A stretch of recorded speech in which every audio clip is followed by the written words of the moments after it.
Vested Agents presents Real Estate Action Live.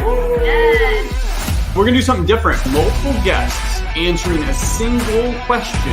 This will be a fun, fast-paced hour with amazing guests. And that is how you're going to win all day, is to empower your people. Too many agents trying to figure out, well, how do I get my buyer's offers accepted? It's easy. Offer the highest price. It's not rocket science. When you're a realtor or you're doing something in real estate, you have to flip the view of what you're looking at, and you start looking at what other people are doing. So it's really just personality based, and then having people learn the ropes in an effective way. Focus on just being there for people and providing value. I don't regret what I did because it really made me hustle and work hard. Better than we've ever been. We just had our first six-figure month. That's 70K just jumped to six figures. I'm all about like building up your knowledge base, building up your mind, building up your spirit, and just slay the day. We're always looking for people to come along and help us with our journey as well. We can also contribute and help them develop their skills. Thanks for having me. This is super cool. Yeah, great. No, it's been awesome. It's an honor to be here. I appreciate you guys. Awesome. Thanks for having me. Hi, Haley. Thank you. Good stuff. Chris, I'm so honored to spend time with you live, teaching thousands of real estate agents how to build their brand and not be a commodity.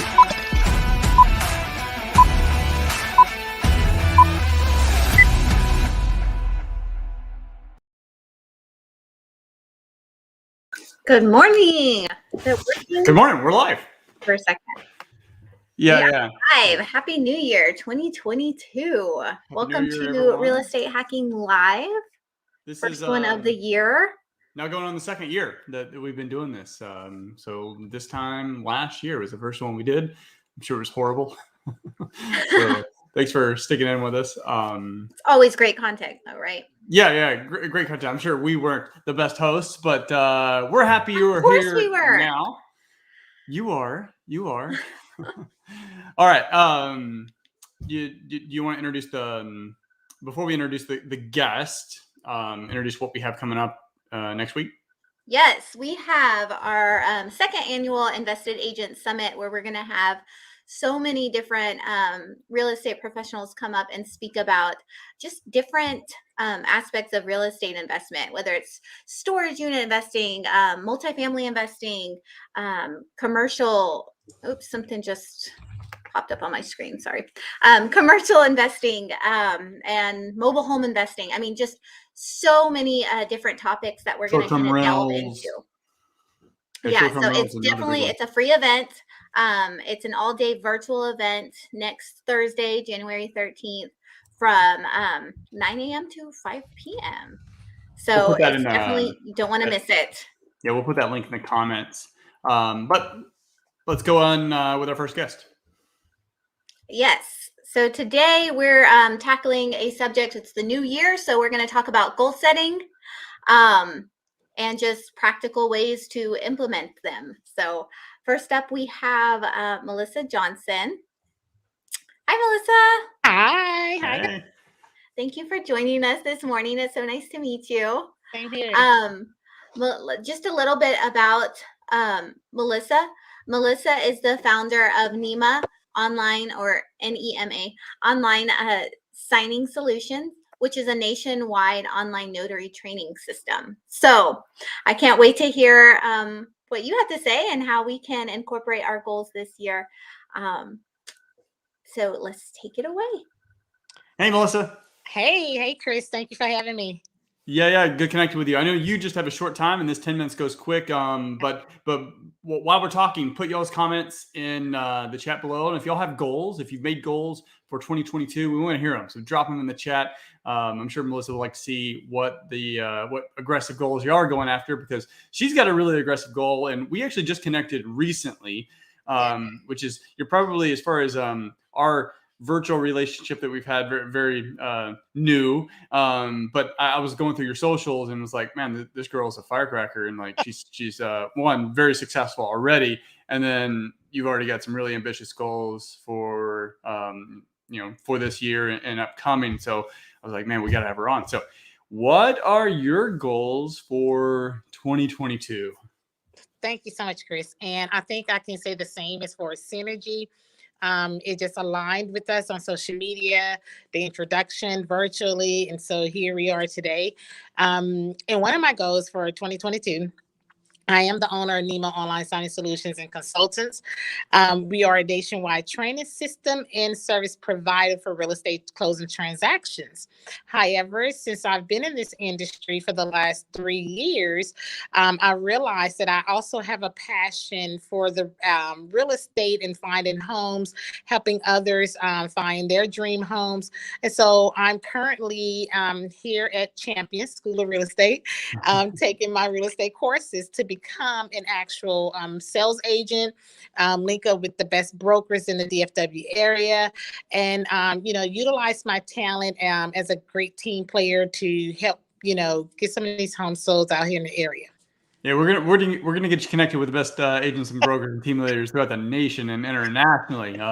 But yeah, as far as what you, sorry, so your core business is notary services and training and consulting. Do you have any goals of where you're going to bring that company throughout this year?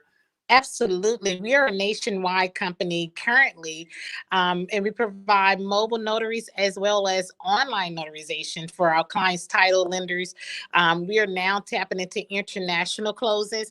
And so one of the things that we are getting ready to do is launch where we have notaries available 24/7, 365. Whenever we get an order come in online, we can have those notaries working for those closings to be completed. So we're branching out, opening up a new wing to our company. Actually, we have a ribbon cutting coming up next week. So we're excited to see what 2022 is going to do. With COVID around and it's still lingering around, we realize that services need to be available and ready for industry.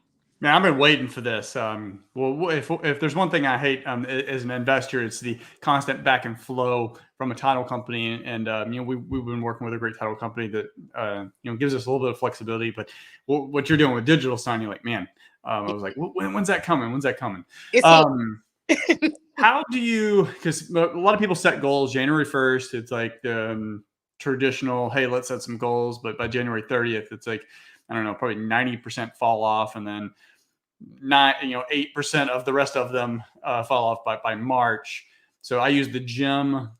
Going to the gym is a good analogy. It's like in January the gym's packed. In December it's not, and it's just because people set goals more of tradition than having an emotional feeling that they're actually going to accomplish something. So how do you keep yourself on track to make sure that when you set your goals, like, you're going to hit them, or even if you miss, you're way ahead of the curve of where, based on your starting point? Absolutely.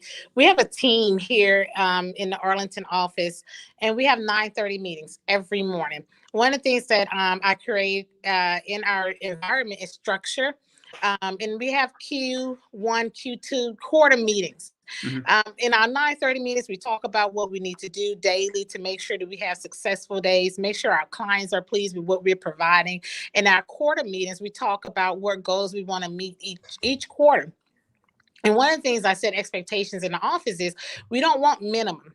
And then whatever we met last month, we want to double that, at least so we can make sure we get to another level, half of what we did last month, or either double what we did last month. So we're always on the grind, monitoring where we are as an agency, monitoring where we are monthly and quarterly, to make sure that we're not falling below. And if we do fall below, we go back and look at what could we have done, or is this an industry issue, or if it's something that we need to work on within. So I think just the collaborative effort in the office, keeping good synergy in the office, it makes a big difference. Yeah. So in what you're doing from a team standpoint, so individual agents or investors have their individual goals. You're doing things a little differently because you have a team, which is unique. It requires a different skill set. So as a team leader and someone who's leading a group of other folks that may not have quite the vested interest that you do to see the whole team succeed, how do you get them to buy into that, and what metrics do they use to help track where they can take ownership of their unique little corner of and their little part in the mission? I think empowering your team with leadership roles. One of the things we just talked about this morning is that the 9:30 meeting will not just be for me to present and talk about goals or what we need to do. It'll also give them the opportunity to present, collaborate, become innovative, creative with thoughts that they can bring to the table to help grow the team and help market what we're doing. So allowing them to be empowered in the company, getting them to buy in and see the vision of the company, I think is always good. And giving them the leadership role. So when, you go out in the community and you talk about NEMA, you can feel the confidence of what you're talking about because we've done it inside as an agency. And now you have these tools to carry on. And, you are a part of our team and our family. So I always think that empowering your team is the key to seeing them succeed.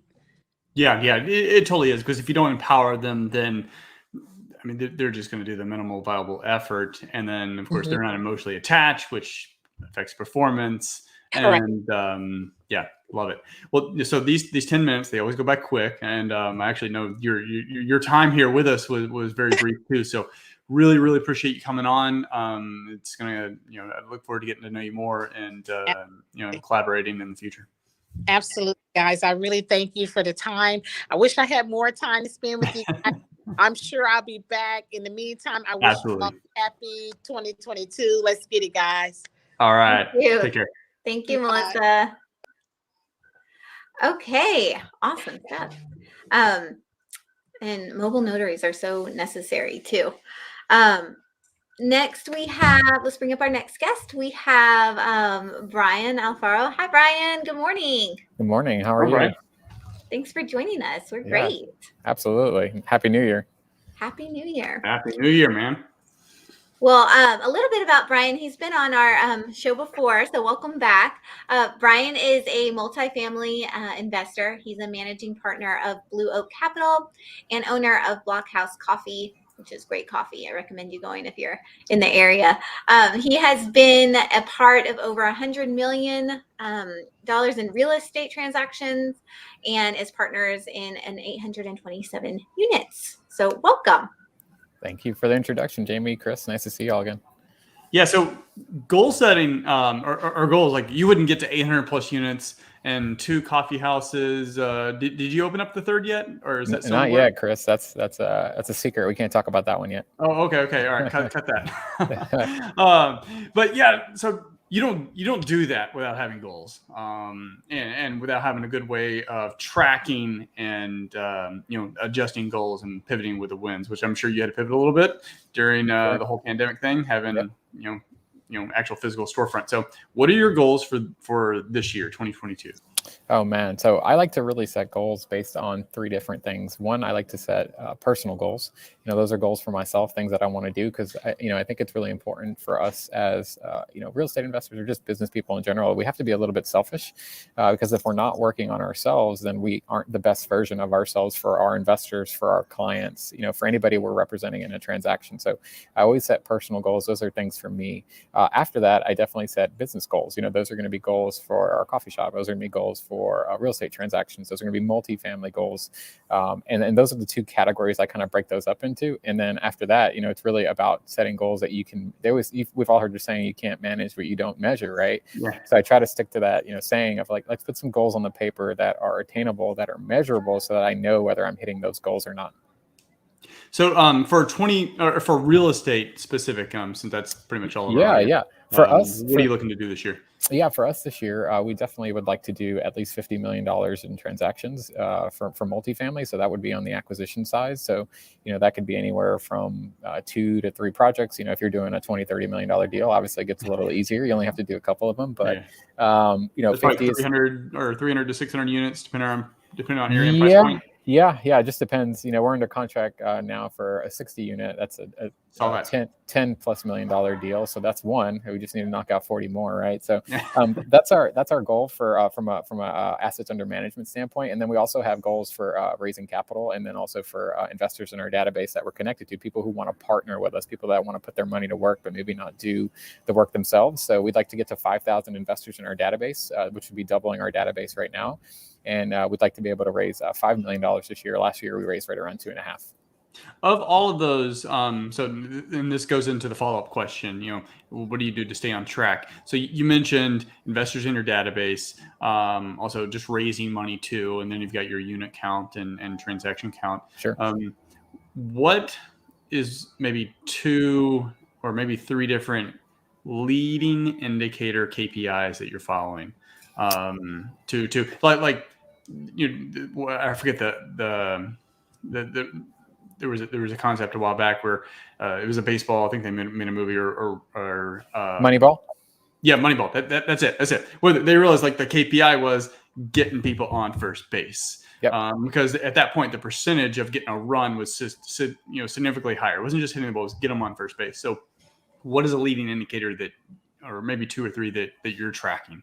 Yeah, for acquisitions, when you're talking about that first goal, you really got to be underwriting a lot of deals. So you got to be looking at a lot of properties, right? So whether you're looking at multifamily or you're looking at single family, if you're not looking at deals, then you're not doing your job, right? Because you're not gonna ever find that opportunity to invest if you're not underwriting deals. So 2021, we looked at over 300, which is just kind of a funny number when you look at it. That we got 1 at the end of the year, and we looked at 299-ish before that. But it's a numbers game, right? So if you look hard enough, you turn over enough stones, you're going to find something, right? People say, I can't find a deal. Where I say, well, you have to make a deal. You have to go out there and you have to actually not only find it, but you have to get creative with how you structure it and how your business plan. So that's one. We definitely want to underwrite an X number of deals per week. Per month. So you're looking at 5-10 a week. Yep. That may be an exact, a huge number to some people, but by looking at it, does that mean you're doing a full underwriting analysis on every single one, or no? Some comes in and are like, hey, just not really the area. Yeah, some when you do this long enough, some of them you can look at really quick and you can just go, nope, I don't like that zip code, right? It's very simple. And then some have a little bit more to it, where we have our analysts go in and actually plug in the T12, plug in the rent roll, do a soft underwriting, sort of what we call a first pass. And if it is even remotely attractive, then we will go in as the operator and we'll dig in to see if we even like it. So we can sort of churn deals out, much more quicker, versus if you were to go through all 300 with a fine tooth comb, you would not make it. You'd be doing that all day, every day. No. Okay. Any other leading indicators? Yeah, and then for us, it's we talked about being able to raise capital as well. So the amount of investors that we're adding to our database on a monthly basis, on a quarterly basis, how many new people are falling into our funnel. So we're spending a lot of money and a lot of time and a lot of effort on marketing and showing people the power of multifamily and why partnering with us is a good idea. So in order to get to 5,000, you can start to reverse engineer that. Like, okay, we need 2,500. There's 12 months in a year, so you need to be adding about 200, give or take, to use soft math, per month. Okay, well, divide that by 4 weeks. You need to be adding 50 a week. Well, then how do you get to 50 a week? Okay, well, you need to be adding X number per day. So how many meetups can you attend, whether they're yours or somebody else? How many social media posts can you do, whether you're on YouTube, Facebook, Instagram, to sort of generate those leads? So that's the real question you have to ask yourself is, what's your funnel? How big is your funnel? And how do you get people into your funnel? Yeah, love it. Any tricks that you have? So 2020 is a good example, or even 2019, where you have goals, but you realize, like, whether it's circumstance or like whether you control it or not, something happens, you get derailed. How do you do that reset? Yeah, the thing I always tell people is I like to plan in pencil. Don't plan in pen, because you have to definitely be adaptable, because things are constantly changing, right? I mean, we got shocked in March of 2020, not only in our coffee shop business, but also in real estate, right? Who would have known that we would have seen such a inventory shortage and such a demand for product, both in the commercial and the residential space? Nobody would have saw that coming. If you and I did, Chris, we probably would have bought a lot more real estate than we did 2 years ago, right? Yeah. What you have to do is you have to plan a pencil, and I think you have to stay flexible. So if you're, I think you have to evaluate your goals, if not monthly, quarterly. One of my tricks or secrets, I guess you like to say, is I like to look at my goals every day, because we're not perfect. We're human beings. There are going to be days you and I fall off the cliff, fall off the tracks, Chris, where maybe we were supposed to work out, but we didn't, or we were supposed to underwrite a deal, but we didn't, or we were supposed to call a new investor, but we, something didn't happen, right?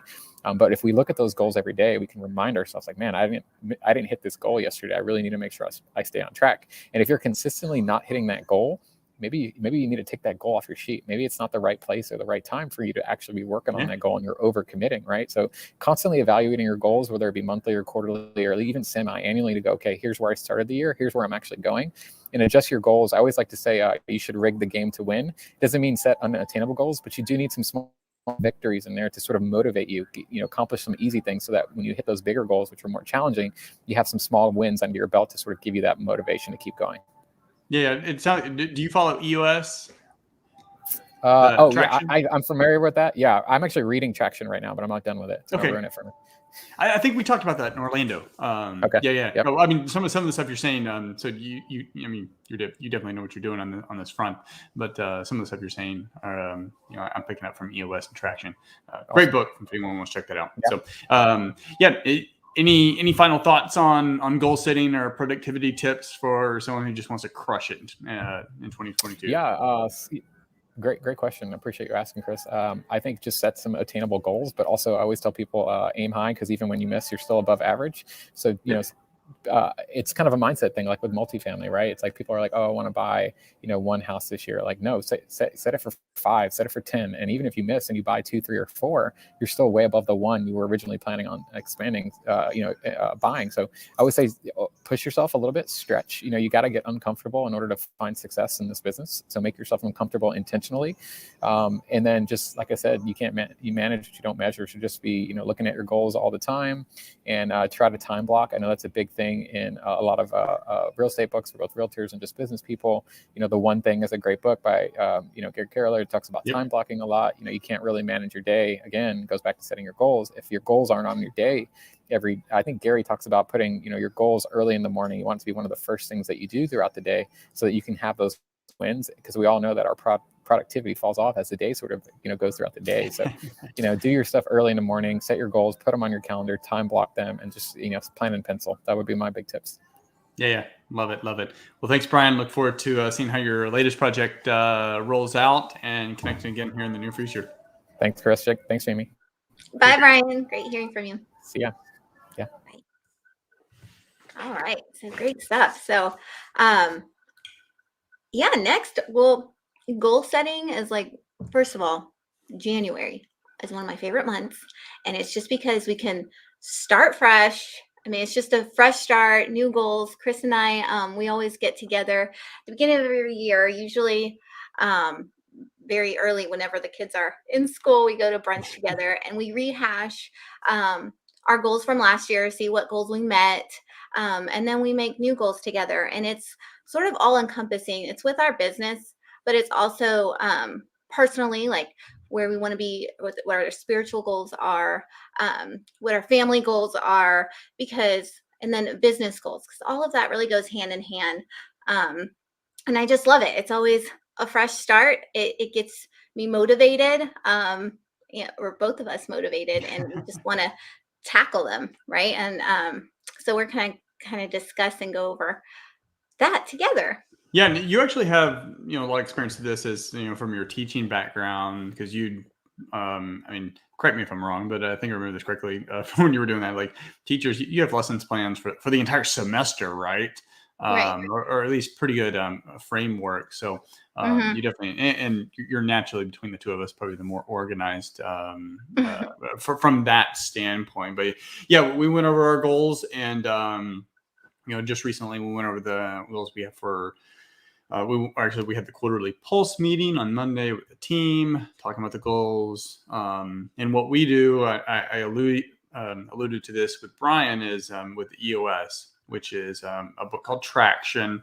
So EOS, Entrepreneurial Operating System, which breaks down the 9 components, how businesses should be run, specifically small businesses looking to grow, because a lot of folks, their business runs them.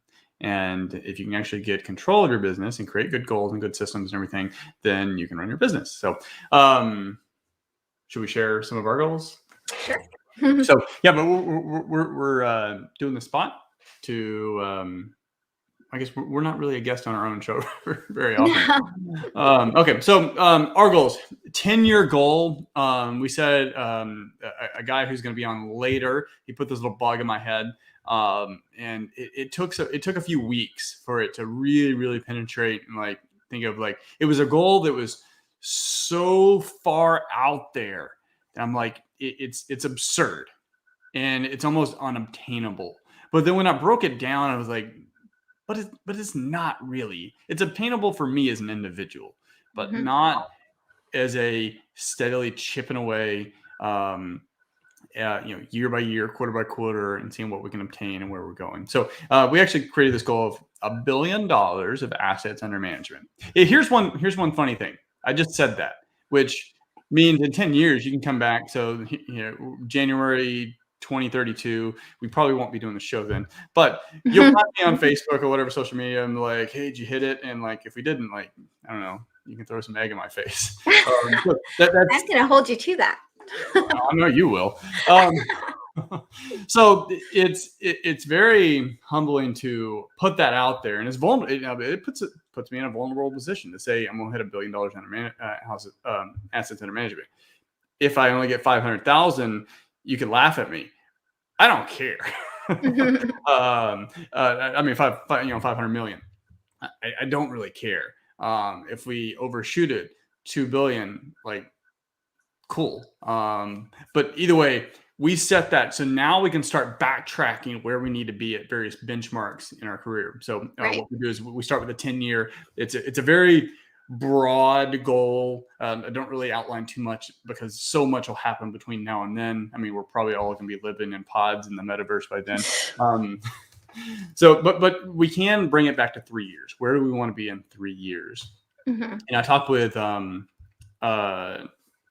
Brian again with leading indicators. What is the leading indicator? So for me, the leading indicator is money committed, because money committed, there's opportunities for. So as long as we can get the money committed, we have that opportunity, and we know whether personally or some of our collaborative partners that we work with, like, we're going to be able to find the right asset, the right opportunity to put that in. So within 3 years, I want to raise 25 million. Put that money million. I backtracked that. I had 30 million. I'm like, I'm almost set it at 25, which I think is still a good goal. And then at the end of this year, we need to raise 7 million. It's totally doable. But we've never done that before, right? Like we've raised a lot before. We have 19 million. 19 million, yeah. 19 million over a period of time, churning with flips, but we've never raised a single amount for probably just 1 or 2 different projects from this. And full disclosure, like, this is not a license. This is not an offering for any type of security. If there's anything like that, we'll actually send you, PPM, legal docs, and all that stuff. So this is in no way any attempt to try to raise money from anyone. We're just kind of talking about what our goals are going to be, and whenever that time comes, we'll be able to share the appropriate legal docs. But in any case, that's the goal. If we can 7 million, which means at the end of this quarter, my goal is, because getting off the ground is going to be the hardest part, working with accredited investors, is to get 1 million committed, and then we're going to snowball from there. So that's it. We also have a real estate team with EXP, 10,000 agents over 10 years, 3 years, 2,000 agents in 3 years, and by the end of this year, 465. That's the goal. 465. So what are your thoughts? Like, you had a unique perspective going back to the very beginning, like when I dropped the whole bomb on you, hey, let's flip houses, and it was different for you. What was your perspective whenever I said $1 billion assets under management? Because I think that actually could be for folks working in like a family, whether it's a spouse or a sibling or whatever. Different personalities absorb goals like that differently. But yeah, what were your thoughts when I dropped that on you? My real thoughts. Let's see. Truthfully, I was like, oh, whoa, okay. Just like with anything Chris Bounds brings to my attention, a new idea or something. I'm like, okay, hold on. You got to explain this to me. I was the same way, but keep going. Yeah. I mean, break it down for me. Okay. And, with everything, I'm because usually Chris, you're the driver, the visionary. Right. So again, EOS terms. You got. And I'm in the back, like buckling up my seatbelt. Like along for the ride, really, but just really buckling up. But I'm also, supportive, and I want the same things. I mean, our goals are unified. I mean, we're married, we run a business together, so we want the same things. But with this, or like with anything, with real estate, it's you always have to be creative, and you always have to pivot. You can't stay stagnant in this business. It's just not going to work. It's not sustainable. You have to always pivot in different directions, because the market changes, and you kind of have to change and adapt with it. So this, just to me, whenever you brought it up, is just another pivot. And I believe in you. I believe in it, and I was hesitant at first, but I'm on board. So I illustrate that because that is and you're definitely more of the communicator between the two of us. But you described that evolution and thought process. I had it too. I don't communicate that in words typically, but I had that process too. So we all have a box. Like they say, like a great white shark, if you put it in a fish tank, like it only gets like so big. But like if you leave it in the ocean, I don't know what they get, like 50 feet or whatever. So the same thing, like when that bug was put in my head, I'm like, holy cow, like, come on, you ain't gonna do that. And then I'm like, but that's just a limitation I just put on myself. Right. Why can't he do that? Why can't I do that? Exactly. And then it just changes the question. And your mindset. I mean, it's all mindset. Don't limit yourself. Right. I mean, that's what stops me from doing things, but I mean, you're limitless. It will not stop you. Maybe at first, and me, I'm like, you get it rolling, and then I'm right there with you. But yeah. Well, I appreciate that, because you clean up the mess I make. No way.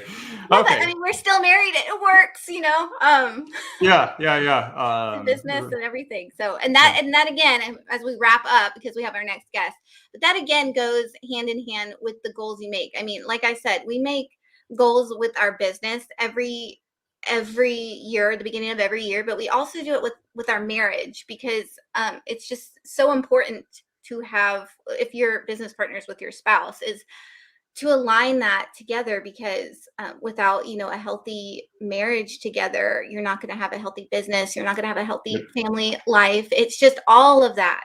Well, first it starts with God, and I'm not going to preach, but so that's very crucial and the center of everything. And then from there, we set our goals, and it just, I mean, God always provides, and it just, and when it doesn't, we just come together and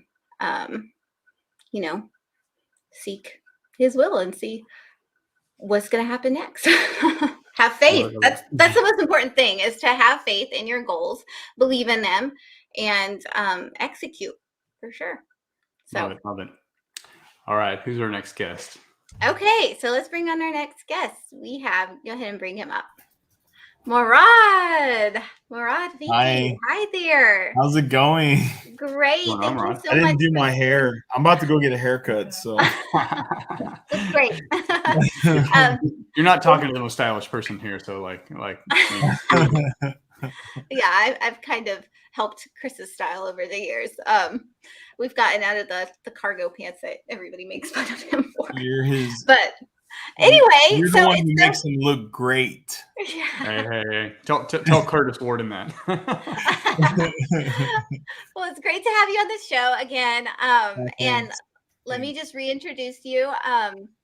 Morad is a former US Naval officer, and he's a current luxury real estate agent, just out there killing it, by the way, and founder of Fiki Properties. So I can't wait to hear about your goals. You've already, been crushing it. I've been seeing you on social media, and so I can't wait to hear your goals for the year. So thank you for joining us. Oh, I appreciate it. Thank you.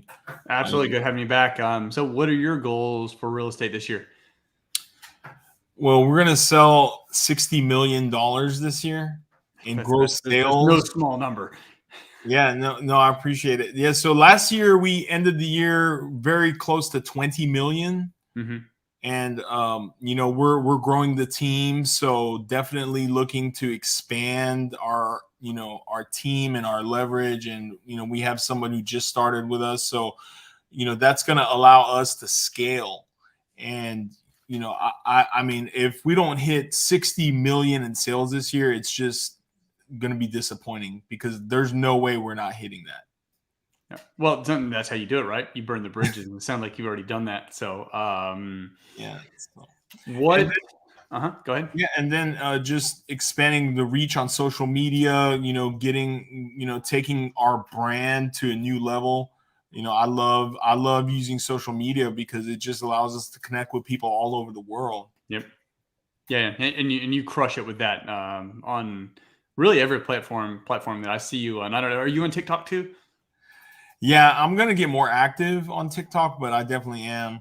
You would do connect with me on TikTok. I do not do TikTok the best, but I see some other influencers and agents and investors like do it really, really well, and we're going to be pivoting our strategy on there. But I think with what you do and the image and the brand you built, you would absolutely crush it, and especially with the beautiful houses that you're selling.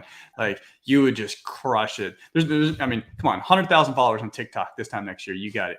Oh, for sure. 1 million, maybe. 1 million. Yeah.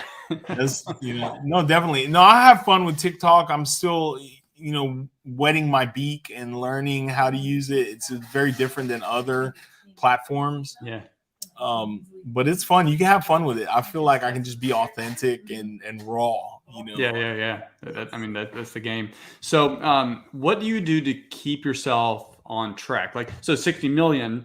Like, you don't just set that goal and forget it and like work towards it. Like, what are you doing to make sure that, hey, we're on track? Or maybe at halftime in January, we're like, hey, well, we need to do this and this differently, or we're a little bit behind pace.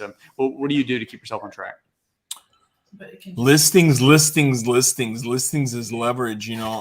I focus on being a listing agent. I definitely do work with buyers, but really focusing heavily on listings. He who controls the inventory controls the market. Totally.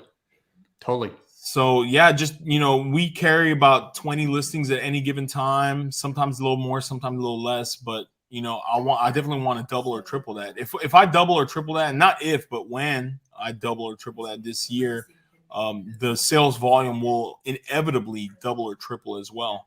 Because for every listing, you're picking up a couple buyers off of that, right? Oh, yeah. And then every one of those, like a certain percentage, whether it's a third or a half of those buyers, have a house that they're going to sell, and or someone that they know has a house that they're going to sell, right? Like, that's a formula. Yeah. Just there's the word of mouth effect. Everybody that you help, everybody that you reach out to, the more contacts. Real estate is a contact sport. And that's why there's so many agents who are not successful, because they don't realize this is a contact sport. You have to get out there. You have to talk to people. You have to network. You have to, and specifically talk to people who are interested in buying or selling real estate. So, if you're scared and nervous about talking to people, or you don't want to get out there, you don't want to make phone calls, it's going to be a tough business, tough life. You really have to get out there. Yeah. 45,000 agents in Houston. Is that current? I heard that number a few years ago. I was thinking, it's like, man, there's got to be more like double that now. Oh yeah. And that's actually just realtors. I think there's 80,000, because there's so many agents that are unlicensed or not a part of the realtor association. But and they just want to hang their license, do a deal here and there. Yeah. And that's just not conducive to building a business. Because ultimately what it comes down to, because you just said, I mean, there's a million realtors out there. How are you different? Like, I saw this on a TikTok, and it was an investor talking to an agent. Now, it was a hypothetical conversation that he had, but basically he was saying, like, you want to list my house? What makes you different than the 300 other realtors that I could talk to in 60 seconds? Like, but you need to know that answer, right? Yeah. And I'm sure if I had a $600,000 house that I wanted to list, and I asked you that question, like, how to position yourself and provide that unique value proposition that sets you apart from other folks. Oh yeah, for sure. And that's what, I live and work here in Memorial. I mean, I sell the entire greater Houston area, and all the way from Galveston to the Woodlands to Lake Conroe. We have sales in Lake Conroe, Sugarland, East Bernard. I can go on and on. But I live in Memorial. I work Memorial, and a lot of the agents here in Memorial have been around for 40 years. So I literally, I mean, they've been here for 40 years, And so when I'm meeting with someone, that question comes up. Why do I go with you over XYZ who's been here for 40 years? And the answer is simple. It's because I'm the new school. XYZ who's been doing this for 40 years is going to put it on hard. They're going to wait for the phone to ring. They're going to use the old school method that worked 40 years ago. I'm not saying it doesn't work now, but now with the advent of social media, I know for a fact that these agents don't have the following that I have online. Yeah. I have over 100,000 followers just on Instagram alone. And I'm building this massive following, and they don't use social media because it's the old school style. So that's actually a good point for the new agents, because the new agents, like, you're going to outwork the veterans. Because I ran a sales team, and I told that to new sales guys, like outside of real estate. It was an in-house sales, phone sales, and I told them, I was like, as brand new sales agents, that you will outperform the veterans because you don't have all the mental blocks that they do. You don't complain like they do. You're hungry, you're motivated, you're excited. You will sell more than them. Keep that. And not just that, I tell them, okay, so me and XYZ, we're going to race, right? We're going to race. They're going to run a mile and I'm going 2 miles. Who do you bet on? And of course they say, well, XYZ. It's like, okay, but what you don't know is I'm going to be on a bicycle, but they're going to be running, and they're going to go a mile. I'm going to go 2 miles. Who's going to win? Who do you bet? Oh, now you bet on me because I'm using a bicycle. I have leverage. I say that's exactly what social media is. Social media is leverage. How can I build a following and reach way more people than this person who's been here for 40 years? It's because I use leverage and I use technology, and technology is here to help us. So me using technology and being savvy in the latest, greatest advanced marketing strategies allows us to market your home in ways that others won't do it. All right. And I said, I respect so-and-so, and they've done great, but now it's 2022. What are we going to do differently that no one else is doing? Love it. Well, I think you may have picked up a client or two after this. All right. Hey, Morad, look forward to catching up with you at some of these networking events. Yeah, man. Thanks for having me. This is great. Anytime you need me, let me know. Certainly. Take care. See ya. Bye. Thank you for joining us. All right. Good stuff. Next, we have Danny Garcia. Hi, Danny. Hey, how's it going? Y'all doing good today? Yes. Thank you so much for joining us. Happy New Year. Happy New Year. Yeah. How's it going, Chris? Going great. Happy New Year. Good stuff. A little bit about Danny. So Danny is a 24-year real estate veteran and owner of Live, Texas. He started in construction, moved to banking and finance, and then got his real estate license in 2005. He's also a real estate investor. So we're so glad to have you back. It was welcome back to our show, and we can't wait to hear about your goals. No, thank you. Thanks for having me again. How's it going, Chris? Going well. I know you got big goals. You've done a lot in your career. What are your goals for 2022 for your real estate business? Well, I mean, the biggest thing we have going on right now, like you mentioned, we just started a brokerage firm last year. We've grown it to 29 agents. We're expanding to Dallas, possibly Austin in the next couple of days. Just trying to equip all my agents. A lot of stuff that you're tackling right here is just growing people. I've always been one of those persons that likes, working with people and depositing, what I know to them. So it's giving me an opportunity to be there, and I'm really, really enjoying it. Running the brokerage firm, a lot of challenges, but at the end, being this long in the industry, like we said, construction, banking, everything. There's a lot to be able to just give to these agents, and I'm really digging it. It's been a lot of fun. Yeah. Well, I mean, if it's not fun, this can be a pretty stressful business. So you got to have fun doing it. Enjoy the process. Exactly. What do you do to keep yourself on track? Like when you're going through the year, it's easy to get stuck in the trenches and the day-to-day problems that you have. And then before you know it, it's October 28th and you're already starting to make Thanksgiving and Christmas plans and then figuring out, hey, where'd the year go?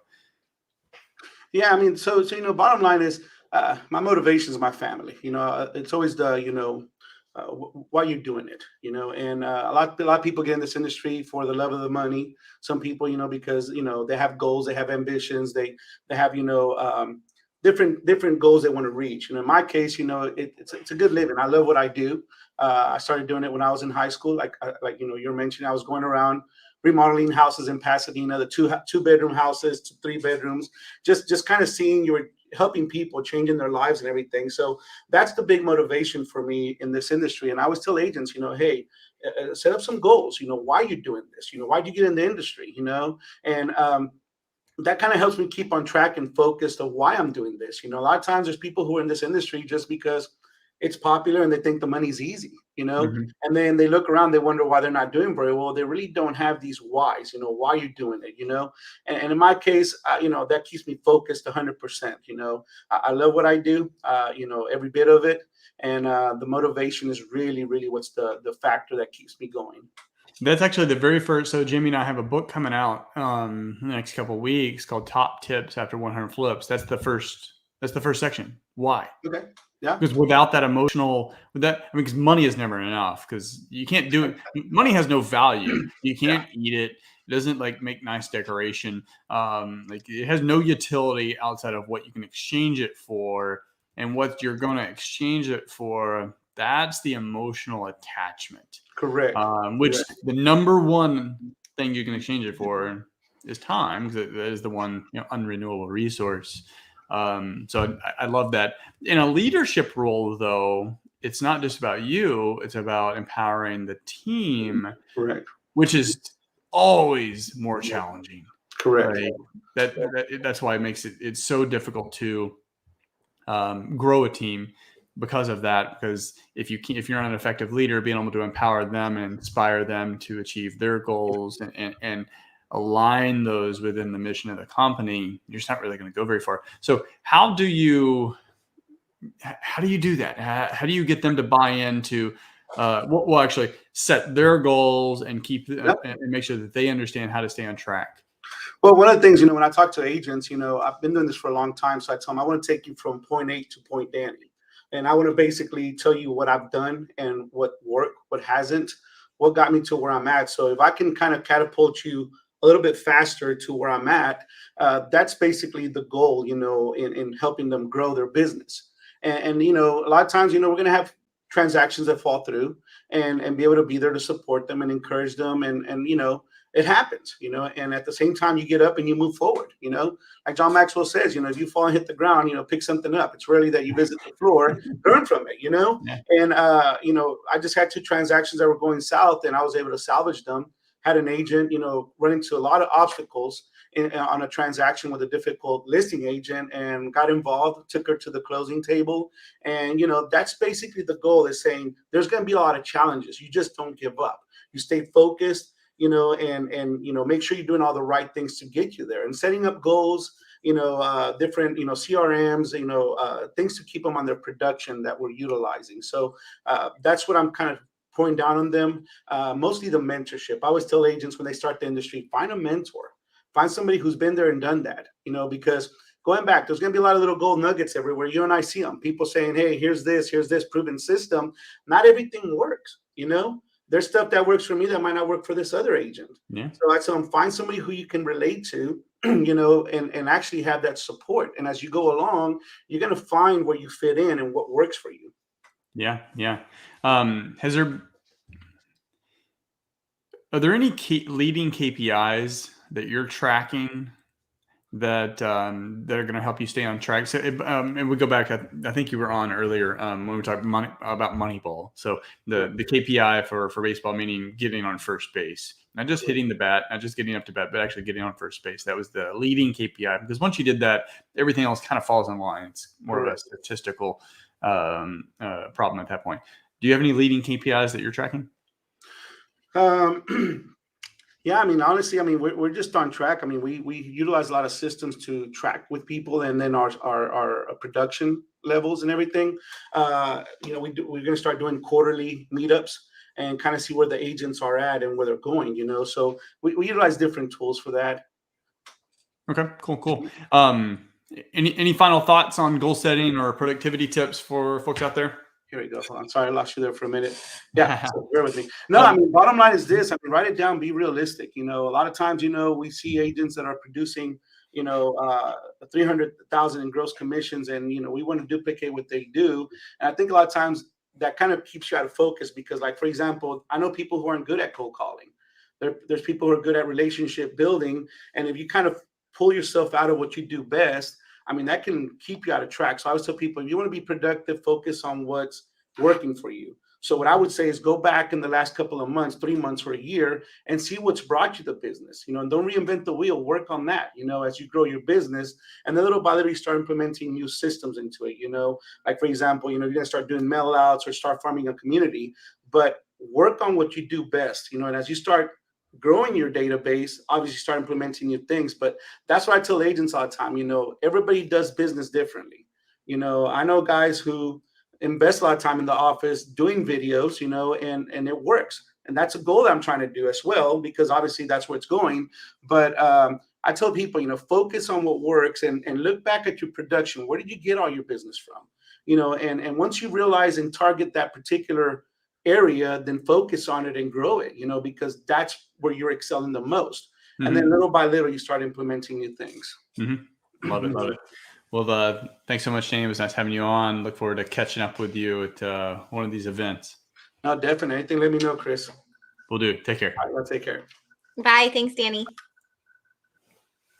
All right. I love this topic. It's such a great topic, and I hope it's really motivating all of our viewers, because I mean, that's what we need, right? Fresh start, January. Put those goals in the chat. Like, let us know what are you aiming for? Right. Okay. Well, let's bring up our next and final guest. We have Stephen Libman. Hi, Stephen. You're on mute. Oh. Rookie mistake. I was bringing the energy too. What's up, everybody? What's going on? It's so great to have you on. Happy New Year. I hope you had a wonderful holiday. Happy New Year. Yes, it's 2022. Get after it. Yeah. It's great to have you on. Let me just say a little bit about you. Stephen has been on our show before, so welcome back. We're so glad to have you. Stephen is the managing partner of Integrity Holdings Group. He has flipped nearly 1,000 houses and now has over 150 million assets under management. So #goals. There you go, right there. So take it away. I want to hear about this. Yeah, so you don't get to that without setting goals. We've set a few. Yeah, going forward, but for this year, and I know you have some big ones. What are your goals? Yeah, so we're gonna put $50 million to work this year in $200 million of acquisitions. So we're hopefully doubling the volume that we've been able to accomplish over the last 3 years in the next 12 months. So we're excited. We're hiring. We have some key metrics for people that we're hiring. So adding to the team, expanding, and then just getting out, telling the story. We're launching a fund this month where, now we're going to be basically fund managers instead of investing deal by deal. So our investors can diversify. But so that's the number goal, right? So we're adding 2 people to the team. Hopefully we're shooting for $200 million. But I know you keep bringing it back to the why, right? So what is the why? The why is to give $1 million away to the nonprofits that we support through our fund this year. Mm-hmm. You were the mysterious person I was talking about earlier, planting that $1 billion bug in my head, which when you first said that, it's such a huge number. It's like, I don't even know if Grant Cardone has that. Maybe he does. He does now. Yeah, he might now. But clearly he's got a pretty big runway, and had a track record before that. And then we start talking with like you talking about $1 billion as a fairly new venture. I say fairly new because you've been in the real estate game for a long time, with a lot of success. But commercial real estate, multifamily real estate, it's fairly new. The last 5 years, 3 years, something like that. Just 3.5 years. Yeah. So that's a huge goal for you. I'm really curious of when that goal, before it made it onto paper. Because it made it unfair to me, but it took a process in my head to let it sink in and come to terms with it. Yeah. Well, how was that for you? Like before that ever made it on paper? Yeah. I mean, people kept asking us, like, when's enough? Like, how many assets do you think you'll get to before you'll just be done? And, it's interesting because if we back out our giving goals, right? Our BHAG, right? Our company-wide BHAG is to give 80% of our profits to nonprofits, right? So we want to do 80-20, meaning if you make $100 million, you're going to give $80 million away. So we just backed out the numbers, right? It was like, well, where do we need to get to legitimately be able to give 80% away based on a bunch of different metrics? Mm-hmm. And it was scary, right? I mean, I like to scare myself with goals. You and I are similar in the fact that we are the visionary, right? Where it's more about what, not necessarily how, right? So Jamie is more the how. I have COOs in our team that help us with the how. And, so we focus on the vision, they focus on the how do we get there. But yeah, I mean, $1 billion under management, we started doing 30, 40, $50 million projects. And I recognized that, hey, if we do 4 or 5 of these a year, in 3 years, we'll have $1 billion under management, right? Between 3 and 4 years. So it was exciting. I mean, we get excited about big goals. Yeah. I know before I ever even got into that, like before I started venturing into the commercial or multifamily space, for me, it was like, man, I'm already doing a lot of work. I mean, you know how much work it is flipping a house, flipping a single house. And then it progressively got, more, harder as, the market matured and more competition, low inventory, all that other stuff. So, and it's not any different in multifamily. They get, there's low inventory in multifamily too. It's just, if I'm going to work hard, just want to have more doors. But at that point, I can now actually start, like the bigger numbers make sense. Like $1 billion with single family homes. Like, I don't even, I mean, I guess if you're going to do a Blackstone, but then you have to wait for a 2008 to happen again. And yeah, who knows when that'll be. But in any case, yeah. What do you do to keep track of that? Just this year, I'm just talking on a yearly point, but it's the same thing on a 3-year or 10-year metric. But what do you do to make sure that you're on track to hit your goals at the end of the year? You're not meaninglessly like wandering along knee deep in the trenches, and then wake up and it's December. Yeah, hope is not a strategy, right? No. So it's it takes a lot of thought. It takes a lot of quiet time with a pen and paper and thinking through, okay, here's our yearly goal, break it down into quarters go into months, right? And then you have biweekly just kind of metrics that you're trying to hit to accomplish those goals. So it's how do you eat an elephant one bite at a time. You make sure that you chunk it down.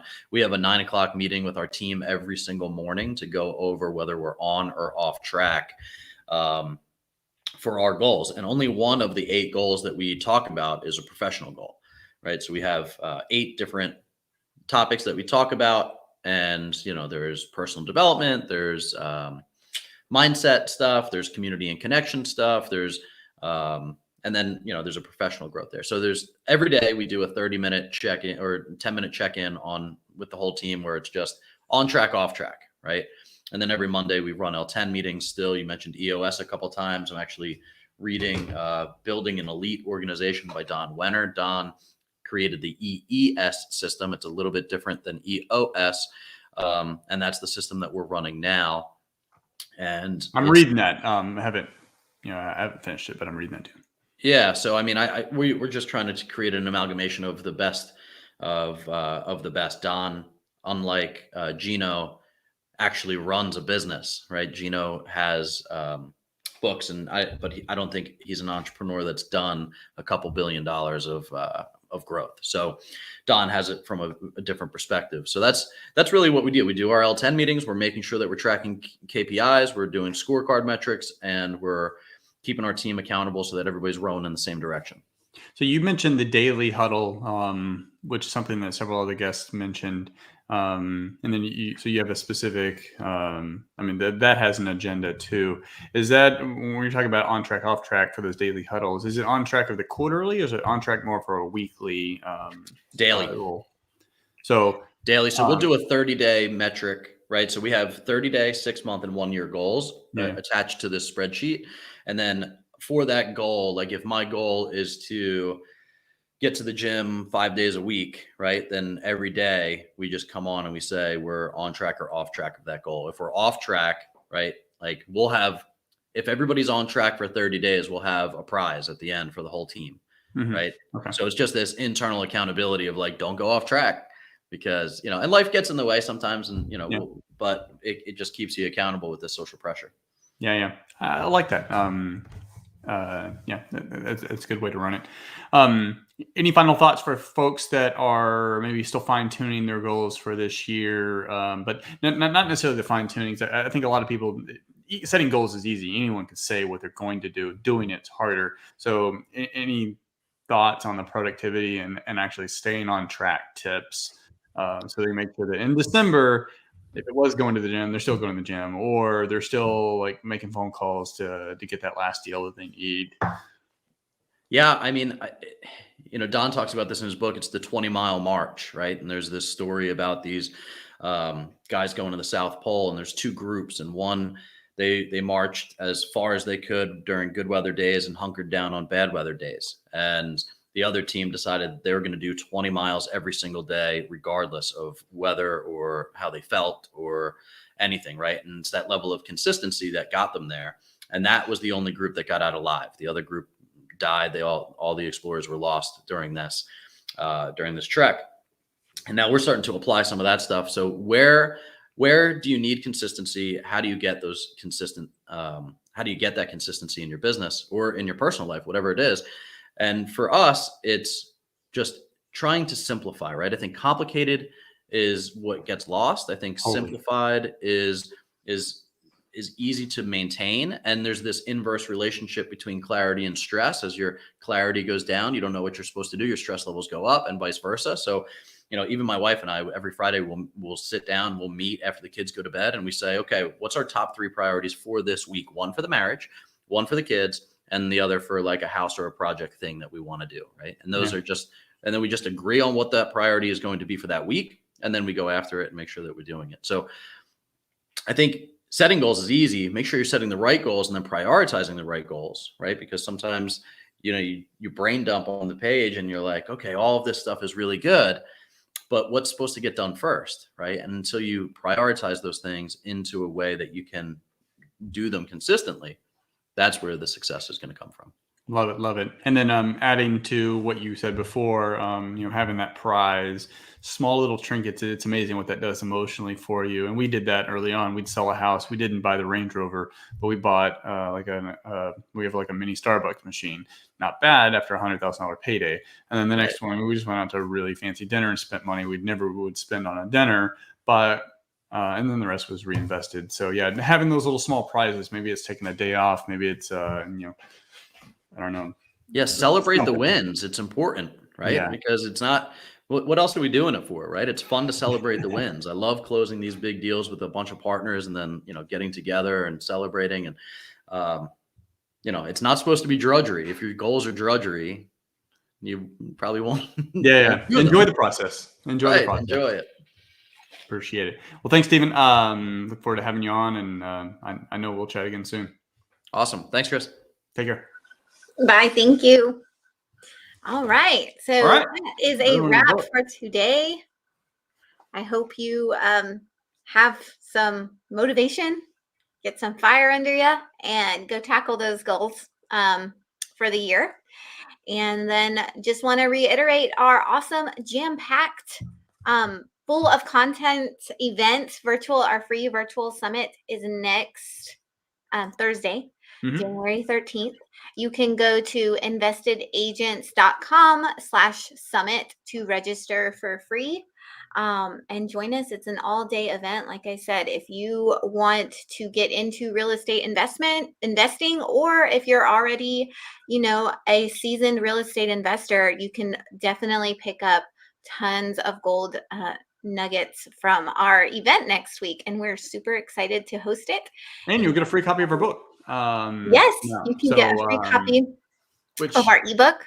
Crossing our fingers, it should be out before the event. There's a chance, always a chance that, we're more focused on quality and making sure that it's going to be the right product. And of course, like, it's got our name on it. So we want to make sure like you're getting sincere value. So, but the goal is to have it before, or at least by the event. But in case, you will get a copy of it for free. Right. And talking about goals, we reached that goal. You had the deadline of Christmas Day to have that thing finished. Yeah, I set up my goals. But the order was in. Yeah. I mean, crazy. We had a copywriting issue. Yes.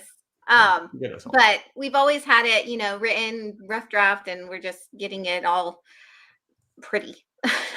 So, it's definitely, I feel like top tips after 100 flips. We've actually done 200, but I like the title of 100 flips better. So if you're getting started into flipping, or that is a great, I pat myself on the back because I think there's a ton of amazing tips in that book that I wish we would have known. Yeah. Whenever we started flipping. I mean, you can learn from a lot of our mistakes in there and how we lost some money, but we were very successful in a lot of our flips. But so again, join us. RSVP, it is free. It's a free event. We just love educating others about real estate investing, and it's just one of our passions, especially me as a former teacher. I love teaching others about how you can build wealth in real estate, get that passive income. It's just be financially free. That's our ultimate goal, right? And enjoy life, enjoy your family. So join us next week, and that is a wrap. So hope to see y'all. See y'all. Thanks for watching.